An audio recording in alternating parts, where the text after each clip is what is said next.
Hello everyone, আসসালামু আলাইকুম। কি অবস্থা সবার? সবাই কেমন আছেন? আলহামদুলিল্লাহ আমি ভালো আছি অ্যান্ড আই হোপ আপনারাও সবাই ভালো আছেন। আজকে আমি আপনাদের সাথে শেয়ার করব কম মসলা দিয়ে, কম তেল দিয়ে কিভাবে গরুর মাংস রান্না করা যায়। আসলে আমরা এখন কম বেশি সবাই স্বাস্থ্য সচেতন, সবাই স্বাস্থ্য নিয়ে চিন্তা করি যে কি খেলে আমাদের শরীরের জন্য উপকার হবে অ্যান্ড কি খেলে অপকার হবে। সে বিষয় মাথায় রেখে কিন্তু আমরা এখন প্রতিটা ঘরেই কম বেশি স্বাস্থ্যবিধি মেনে রান্নাবান্না করা হয়। এই যে গরুর মাংস অকেশনালি গরুর মাংসটা বেশি রান্না করা হয়। তাছাড়া কিন্তু এভাবে রান্না করা হয় না।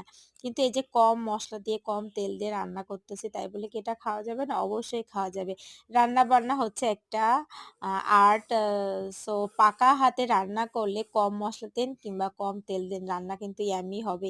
এই যে কম তেল দিয়ে চর্বি বাদ দিয়ে গরুর মাংসটা রান্না করা হচ্ছে ভালোভাবে কষায়ে দেন এটা লাস্টে আপনারাই দেখতে পারবেন যে মনে হবে যে কালা ভুনা অথচ কিন্তু এর ভিতরে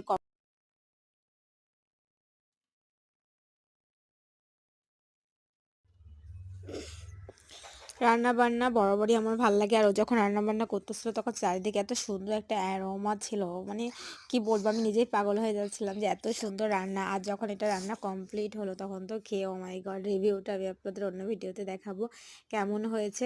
একদম দেখেন না মানে কম মসলা দেওয়া, কম তেল দেওয়া বাট কালারটা জাস্ট জোশ ছিল। অ্যান্ড লাস্টে রান্নার পরে আপনারা তো দেখতেই পারবেন একদম সব মসলা কম, সব তেল কম। আসল কথা হচ্ছে তেল কম দিলে ফার্স্টে তেল দিয়ে মসলা দিয়ে কখনো কষাবেন না। সব একসঙ্গে কড়াই বসায়ে তারপরে আপনারা মসলা-টসলা দিবেন।